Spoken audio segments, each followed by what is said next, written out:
Hello, Georgia here. Doing an interactive reading. This is a love reading. You can see there's hearts all over everything. There's six groups, six cards, two each pile. I'm going to kind of read them together and see what they mean. So if you have a question about love, this is your place to get an answer. This deck is called the Goddess of Love Tarot. And it's Aphrodite and roses on the cover. It's very, very, very beautiful. I really like it. It has a little different meaning. So at times I may refer to, they have a wonderful affirmation actually for each card. So at times I may refer to the book for you because I just got these in. But I really wanted to try them out and see how they did. They're quite beautiful. They're pink. They have a moon on them. The illustrations are just beautiful. A lot of roses. I don't know if they all have roses on them. Yeah, they all seem to have some roses on them. Roses are reminiscent of Aphrodite, the goddess of love. So, it says a book and deck for embodying the erotic divine feminine. And it's by Gabriella Herstick. Illustrated by Julia Popescu. So it's kind of an interesting deck, I think. Put that there. It's kind of an interesting deck. And the other deck is a little deck. I don't even know what it's called. I think I got it on Etsy. But it's kind of interesting because it's very mundane. So one is kind of like racy and sexy, and the other one is kind of like a mundane, like you're gonna go have a cup of coffee on Thursday. So I thought it would be fun to see what we got. So, you know, if you have like a love or a new love or even an old love and you have questions about them, kind of formulate them in your mind and then, you know, listen to what it is, which pile you picked. So 1, 2, 3, 4, 5, 6. Those are the piles, and just kind of formulate your question or what you need to know in your head, and then I'll start doing the readings. So, number 1, the card is the 4 of Cups. And, you know, in this deck, it has kind of a shattered look to me. Looks like, you know, that person is just lying there naked and kind of like not accepting anything, which is typical of 4 of Cups. Is like something's offered, but you don't want to accept anything. You just say, no, I'm not going to deal with it. And, or somebody makes you an offer, you know, let's go out Saturday night, and you say, no, I don't want to. So the reason that we have that could be many things. Maybe you've been hurt in the past. Maybe, you know, you don't want to date anyone right now. There could be all kinds of reasons to reject love. Maybe it doesn't align with an ideal that you had in your head. You know, maybe you have this ideal lover in your head and the person who asks you out doesn't align. I say get to know them. You know, go out with them. It doesn't mean, just because you go out with somebody doesn't mean you're married to them. You just go out and, you know, see if you like them. Maybe you have fun. Maybe it develops into something. You never know. I've had that happen. So if you're sent something, like, you know, breathe into it, focus on it, release some of those narratives that you have in your head, which brings us to this card, which is cassette. And there's a little cassette on the front. So for those of you who are older will remember cassettes. It was a way of playing music before the advent of even CDs, I guess. So it's outdated thinking, conditioning, replaying events over in your head. So perhaps you're refusing love, you're putting up a barrier. You might not even be aware of it, but definitely people that approach you are aware of it. So you don't want to put up a barrier. You need to work on what are those things that brought you to that point. The affirmation for this card is, I trust in the unfolding of love and abundance that the goddess is making me available to me now. So this is trusting that, you know, maybe there's something, maybe what you got is a gift and not necessarily something to be thrown away. Card number 2 is the Seven of Wands. And that's a card of victory. That's a card of, you know, having made it, you know. And sometimes, you know, the Seven of Wands, you may have to hold, it's definitely a symbol of power. So holding the power in a relationship too, and maybe, you know, knowing how to use it properly is part of the whole message of this card. So could be also like, you know, a lack of power in a relationship. You know, if it had come up upside down, I don't read them upside down, but if it had, it would have been. So the Seven of Wands means that you come into, you know, you come into some power in your relationship, and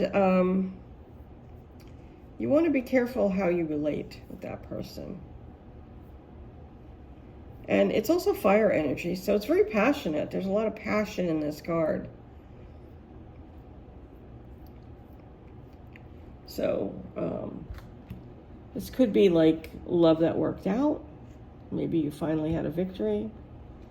You're standing on higher ground. But be careful to not get arrogant. That's the message I get. And it's ascending.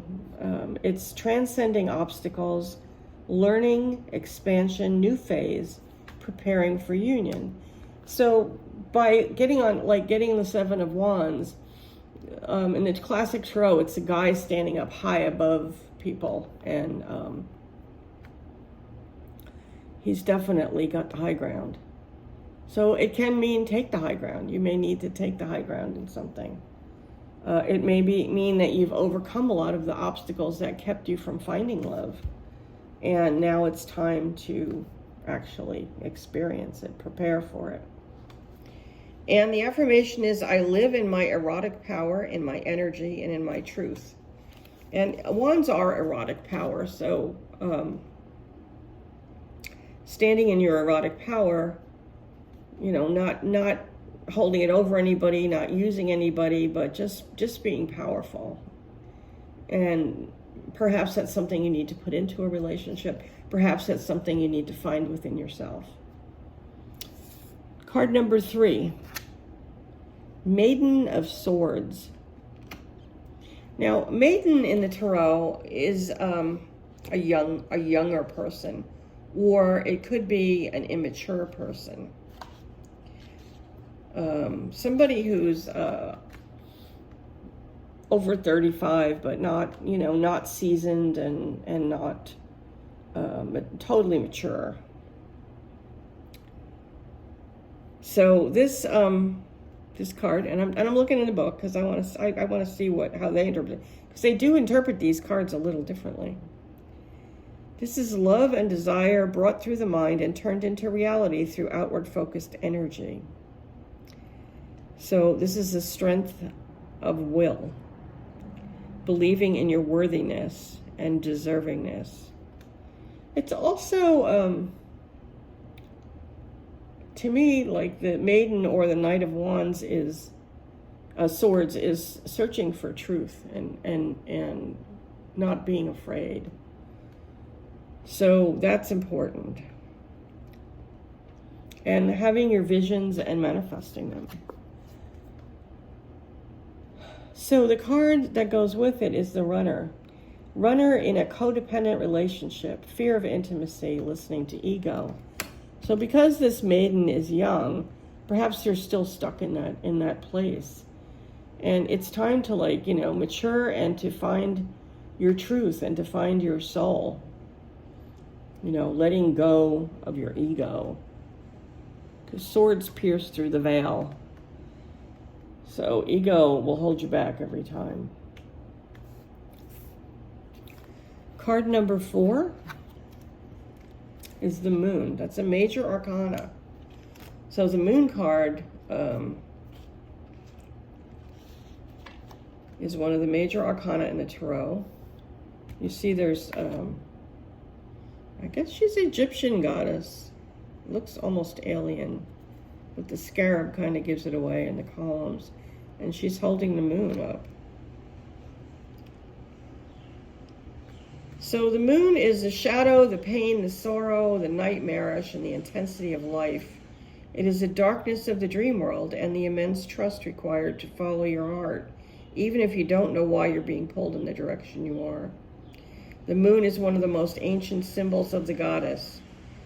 The Egyptian goddess Hathor has been, so that must be Hathor, has been worshipped for more than 6,000 years as a goddess of love, music, sensuality, and art. She represents the creation of the Milky Way, and as a solar goddess, she represents duality. The moon nods to a period of intense transformation that may or may not end up with a clear outcome, or even a dark night of the soul. It is an invitation to honor and follow your intuition. So the moon is about deeply held intuitiveness. It's about deception, sometimes self-deception. So if you're in a relationship and this is your card, you need to look at, what are you deceiving yourself about? You could be deceiving yourself about a relationship, deceiving yourself thinking it's incredibly good or incredibly bad. So it's time to clear things, to get clarity, because the moon is not a clear card. There's no clarity, and even in its eventuality, there is no clarity. So let's see what comes with it. Is kisses. Unconditional loving, gaining and receiving affection, and falling in love. So I guess once you start to look at things realistically, maybe that's what you get. Maybe you get a true love, But you have to clear out the moon. You have to clear out the cobwebs, and you have to clear out the negativity in your head. And the affirmation is, I follow my intuition towards my heart, towards my purpose, towards the temple of the goddess of love. So following your heart just seems like an endless message. Card number 5 is the Hermit. The Hermit in the tarot is somebody that leads with the light. They are the person that has the wisdom. They are the person that helps lead other people. Because the Hermit has known darkness. The Hermit has been to the void. And they've been able to, make spiritual sense of it all. And also the Hermit has looked at themselves. So if maybe you need to take a look at yourself and to look deep inside of you and see what is truly there, this is a time to go within. So through meditation, just being in silence, whatever your path is, this is a time to look within.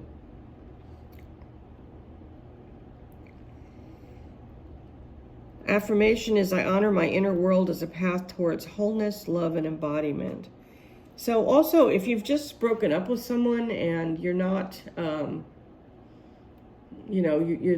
first thought is, oh, let's go get someone else. This isn't a time to do it. It's a time to take time to yourself and time to look at it and to see where it went wrong and see what you could learn from it and see where you maybe reacted instead of,